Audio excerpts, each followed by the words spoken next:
All right, now, so imperialism and nation state formation is the second key concept in period five, which is 1750 to 1900. So, not only do you have industrialization happening throughout the world, you have a growth of imperialism, and all of these new nation states are being formed because of this imperialism.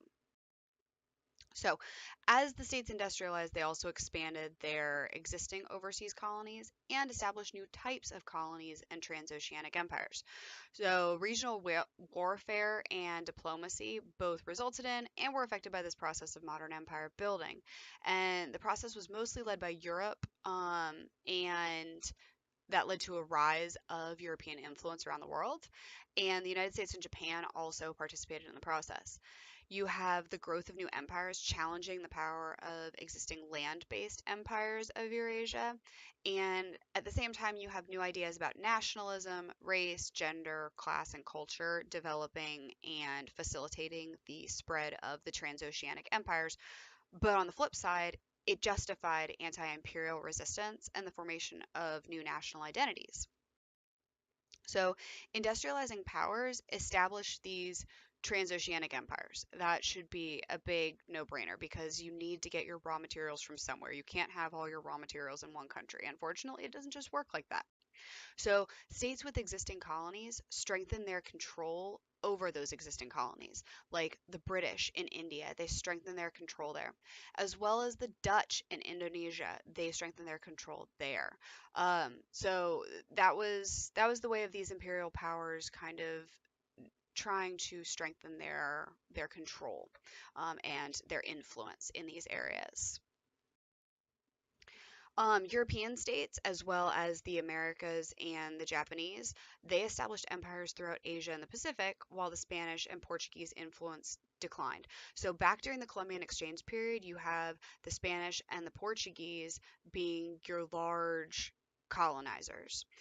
If you looked at a map of the Western Hemisphere, you saw all of it being largely Spanish and Portuguese influenced. Well, now in the age of revolutions and everything, the Spanish and the Portuguese are starting to lose their influence. But other European nations and the Americans and the Japanese, they're expanding their influence. So we're going to largely focus on the British, the Dutch, the French, the German, and the Russian empires during this time period. If you take a look at this map, you can see that France, Great Britain, and the Americas tend to have generally the largest empires at this point in time. You also have large landholdings from the Netherlands, Belgium, Italy, and Germany during this period too. Unfortunately, you have the shrinking of some empires as well, like the Ottoman Empire. But this is the point in time where you see the importance of these major empires. If you take a look at South America, you can see now they're independent nations in 1900. You don't have the strong influence of Spain and Portugal anymore, like I was saying before. So the British Empire. At this point in time, you had the saying of the sun never sets on the British Empire. And that's because literally in every time zone, there was British land. So at any given time of the day, you had the sun on British property. So it definitely was highly influential during this period, as you can see all throughout this map. And also, let's not forget the Cecil Rhodes political cartoon of Cecil Rhodes standing over the continent of Africa and expanding the influence of Britain throughout Africa as well as the rest of the world. The American Empire. So you've got the American Revolution going on, and then once that finishes up in the late 1700s, now they start to get a little bit of the itch to expand for themselves.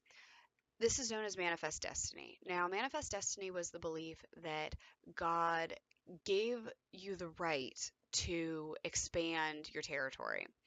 And that is the justification that Americans used for taking all of the lands further west and continuing to spread their border all the way to the Pacific Ocean.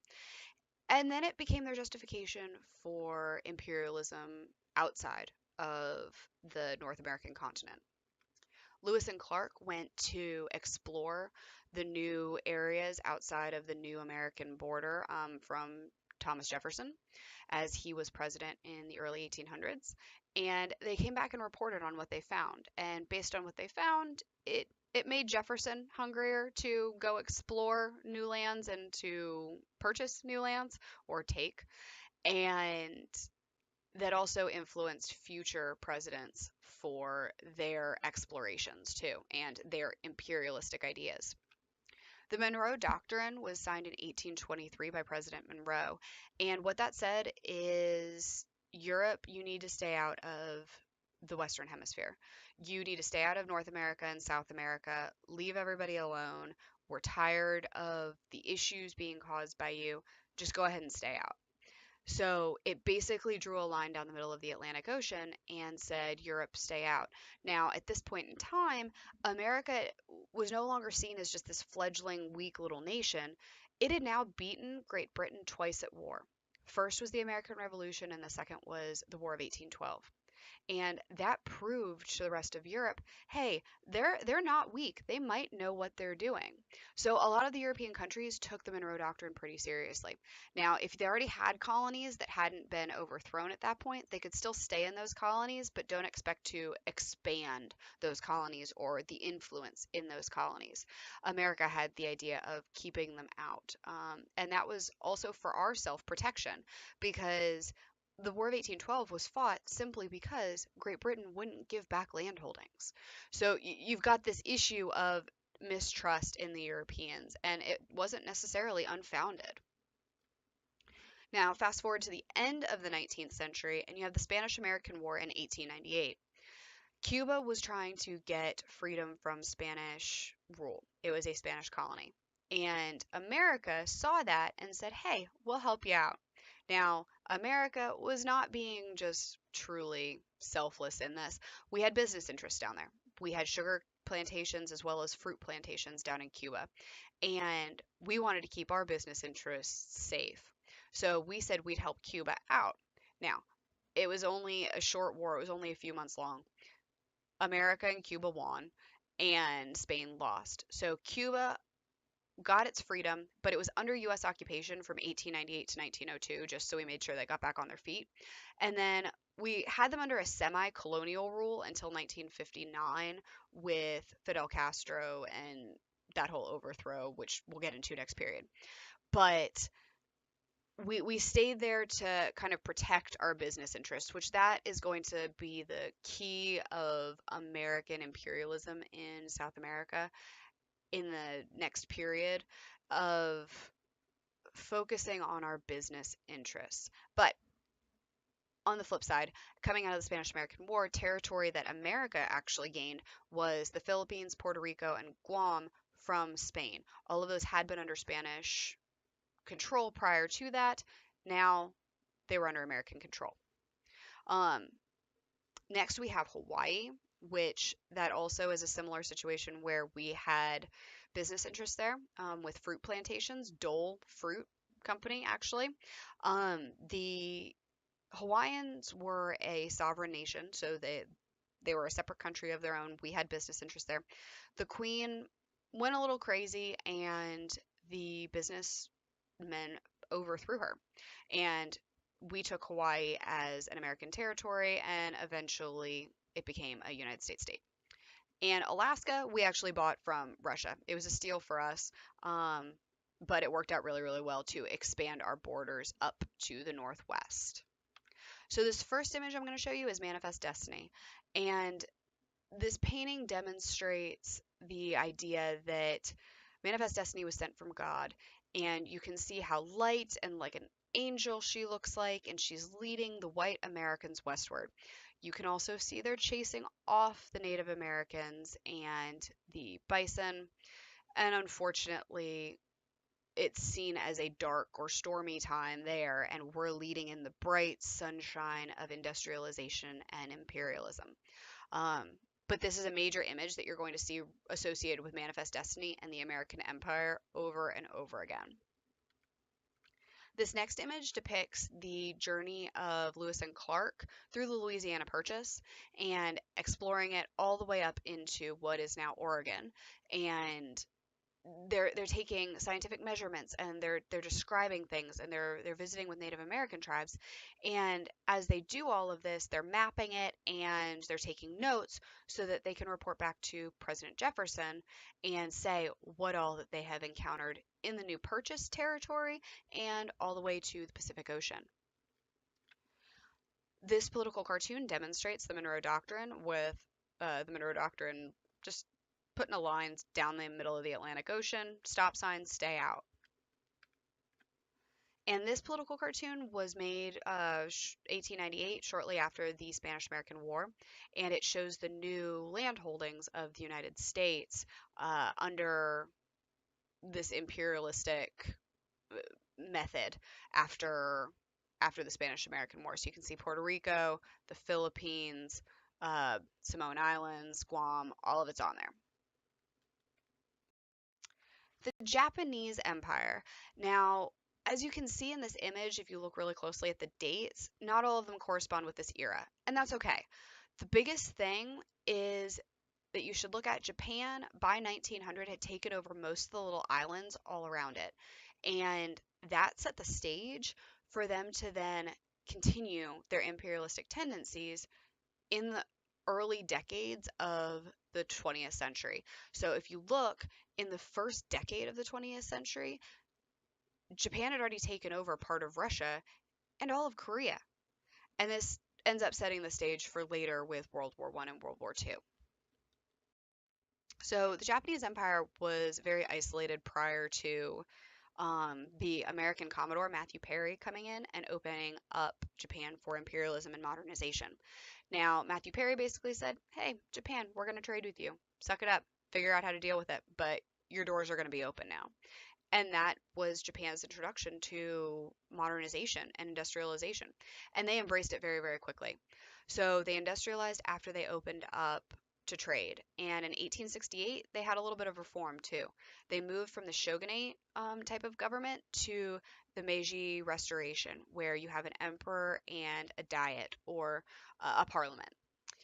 And they also modernized in the fact that they created public schools and several different public works projects, and they definitely embraced modernization and got rid of their samurai daimyo past. In 1894 and 1895, they fought in the Sino-Japanese War, which was against Qing China, and from that, they ended up getting a good bit of land from China. They definitely beat China in that one. And then I know 1904, 1905 doesn't quite fit the scope of the dates, but it does give you the idea for the Russo-Japanese War too, where Japan got territory from Russia as well. Again, setting up that imperialistic timeline for you. The German Empire. So back 150 years ago, the German Empire didn't exist. You had several different states that believed in their own identities as part of their states. So think of it like the state of Virginia has its own identity, and then the state of Maryland has its own identity, and then North Carolina has its own identity, and so forth. So that's kind of how it looked in Europe around what we now know as Germany. So you've got the Bavarian state, you've got Saxony, you've got Hanover and Hamburg, you got Schleswig, you've got Mecklenburg. So you've got all these different little states surrounded by Prussia, Belgium, Austrian Empire, Switzerland, all that stuff. So they're all kind of separated at this point in time. I'm going to tell you how they come together and create the German Empire that we know. But they didn't actually end up uniting until 1871. And if you look at this map for 1900, you can see they actually have land holdings outside of Europe. It's pretty impressive. So they got their stuff together really, really quickly in order to get colonial land holdings and build their empire. So the unification of Germany. From 1848 to 1851 and 1863 to 1865, you got the Schleswig Wars, which are versus Denmark, and the Austro-Prussian forces combined. So you've got Austrian Empire and Prussia. They came together to take this land from Denmark. And the Austro-Prussian forces defeated the Danes. The Austro-Prussian forces were led by Otto von Bismarck, and King Wilhelm I appointed Otto von Bismarck as his prime minister of Prussia in 1862. So you have Otto von Bismarck and King Wilhelm I leading Prussia, and then you've got the Austrian Empire. Two of them had combined. They beat Denmark, Schleswig Wars, get that land. So you get the Schleswig area. Next, in 1866, this was a very tumultuous time in that area, but 1866, the Austrians and the Prussians went against each other in the Austro-Prussian War, and it was over who would have supremacy in the German area. Prussia ended up winning, but they didn't take any Austrian territory because they wanted the Austrian alliance in the future, so they didn't want to make Austria mad now and have Austria come back later and say, hey, you took our land, we want it back and we want more. So they wanted to stay on good terms with Austria. Then, a couple years later, in 1870, you have the Franco-Prussian War. So all those little states of the German provinces united together against France. And they ultimately won, beat France, got some more territory. And they said, you know what, let's join together as one German empire together. And so Wilhelm I became the emperor or Kaiser, and Otto von Bismarck became chancellor or prime minister. Germany quickly gathered more land and became one giant empire. And you see the flag there that is the flag of the German Empire at this point in time. Now, in 1884, 1885, you have the Berlin Conference, which was actually organized by Otto von Bismarck. And it was meant to organize all of the landholdings in Africa and legitimize everybody's claims there in Africa and draw like boundary lines and everything. So Germany went from being several different states to all of a sudden being a major player on the European front by 1884, which is really impressive. Next, you have the Russian Empire. Now, I know that Peter the Great isn't necessarily part of this period, but he really started Russia's westernization. And then you've got Catherine the Great. So if you remember her, she's the one who it's questionable how her husband actually died, so she became leader of Russia. But she ruled 1762 to 1796. She continued the westernization that Peter the Great started, furthered education and so forth, and she worked to expand Russia. So we can really look at her at the start of this period to be continuing westernization and bumping Russia further towards an imperial power. Next, you've got the Crimean War from 1854 to 1855, and Russia went up against Britain, France, and Turkey to get land around the Black Sea. Unfortunately, the Russians lost, and that's because they had serfs. Most of their population was actually serfs, and these were a bunch of uneducated people, and it's very difficult to train military tactics to people who have never had any formal education whatsoever. Not only that, but there was not a whole lot of money to actually supply the military. So it was a massive embarrassment for the Russians to go fight and lose the Crimean War. So Tsar Alexander II came to power in 1855, and he was incredibly embarrassed about the situation in the Crimean War. So he decided to emancipate the serfs in 1861. And that was a huge move. And it was done a little bit gradually just so that people could be compensated for the loss of their labor. But it was the largest emancipation ever. It was like 23 million serfs were emancipated almost instantly, which is incredible. So not only did he do that, but he protected Eastern Orthodox Christians living in the Ottoman Empire. And this led to Russians going against the Ottoman Empire in World War I because they didn't like how people were treated. But that's just side note there. So the Russo-Turkish War, if you can't tell, Russia and Turkey / the Ottoman Empire didn't really get along in this time period. So the Russians beat the Ottomans, and then Bulgaria and Serbia were made independent nations, along with a couple other little nations. But you've got these different ethnic groups living in this area, and they wanted their own identity. You've got this nationalism, this sense of nationalism and their own identity, their own borders. And when the Russians helped them win, they allowed them to become their own independent nations. Russia, unfortunately, was late to industrialization because of not freeing their serfs until 1861, and their population was largely agricultural, so it was difficult to industrialize very quickly, and it it definitely put Russia behind on the world stage, but they did eventually industrialize. So many European states used both warfare and diplomacy to establish their empires within Africa. I feel like that's a big giant duh statement. So Britain used warfare and a little bit of diplomacy in West Africa. Remember Gold Coast over there. And Belgium, King Leopold I was using diplomacy supposedly when he went into the Congo, but then he also used warfare to get what he wanted in the Congo. So he used a combination of both to establish his empire there. In some parts of their empires, the Europeans established settler colonies. Now, settler colonies, that sounds like a big and scary term, but in reality, it's not. Think about the United States.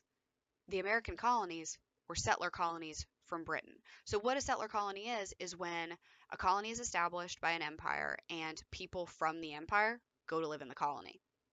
Not too big of a scary term then. So the British continued doing this in southern Africa, Australia, and New Zealand, and the French also did this in Algeria.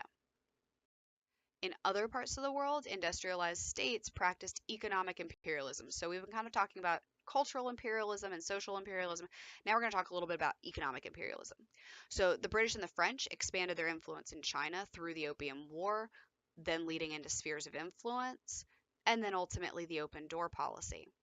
And the British and the United States invested heavily in Latin America, as I said before, a focus on fruit plantations, sugar plantations, stuff like that. Imperialism influenced state formation and contraction around the world. You have the expansion of US and European influence over Tokugawa Japan, which led to the emergence of Meiji Japan. And this is really, really well covered in the imperialism crash course and also before in my imperialism video too. So if you have questions on imperialism, check both of those out. The US and Russia emulated or copied European transoceanic imperialism by expanding their land borders and conquering neighboring territories. So, Manifest Destiny, the United States did it by moving west and keeping on pushing west till they hit the Pacific Ocean. Then they got Alaska. Then they got Hawaii. Russia, on the other hand, kept pushing east and kept conquering more and more territories till, again, they got to the Pacific Ocean. Anti-imperial resistance led to the contraction or the shrinking of the Ottoman Empire. You've got the establishment of independent states in the Balkans. So we're talking about like the Serbia, Bulgaria area. You've got the Serbian Revolution from 1804 to 1835. Then you've got semi-independence in Egypt. Remember, Muhammad Ali came in and he took control of Egypt. Even though technically he was an Ottoman ruler, he ruled it as though it was completely separate from the Ottoman Empire. You've got the French and Indian, Italian colonies in North Africa. The French were in Tunisia, and Italy took over Libya. And I mean, you can't think the Ottoman Empire was really happy about those things. And then you've got later British influence in Egypt. Now, unfortunately, the way that the Ottomans were treated at this point in time influenced them into the next period where they tended to turn against most of Europe in World War I. New states developed on the edges of existing empires, and like this is just a map to show you where they were. I'm going to talk about them in just a minute, but largely we're going to talk about Hawaii, the Cherokee Nation, Siam, and the Zulu Kingdom. Now, the Cherokee Nation, that was in the United States, and it was active from 1794 to 1907.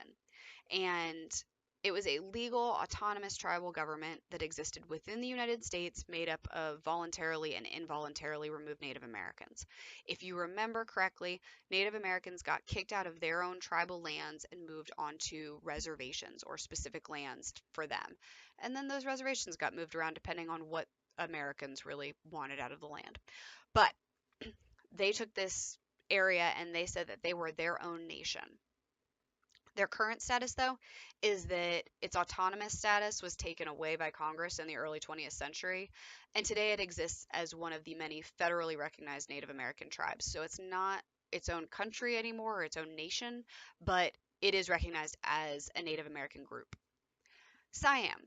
Now, that is over in Asia, and the existing empires that it was within was China and the British. So Siam, along with Japan, was the only place not colonized by European powers.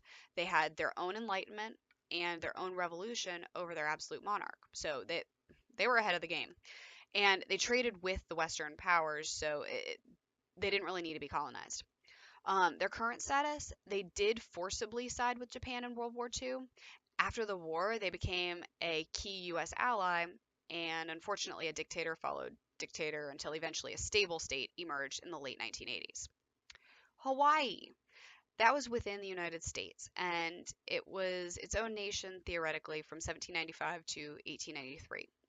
It became a united Western style monarchy in the late 1700s, but after the 1887 Constitution that established voting rights, the Queen threatened to override the Constitution, and then she was overthrown by a group of U.S. businessmen. Again, Dole Plantation. Its current status, it was eventually annexed by the U.S., and Hawaii became the 50th state in 1959. The Zulu in Africa, that was within the British Empire.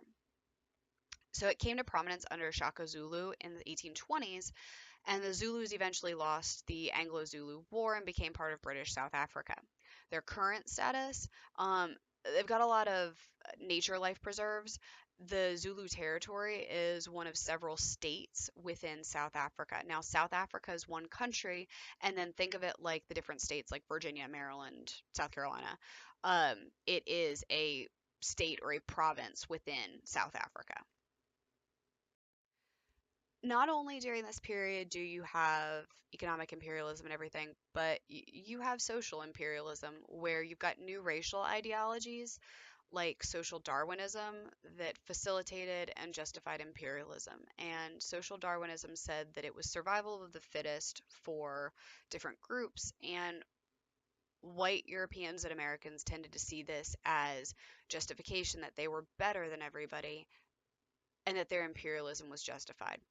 If you look at this political cartoon, it's titled The White Man's Burden, and uh, that's how imperialism was justified, is that it was the white man's burden to civilize the Asian and African countries, and it was a highly racially motivated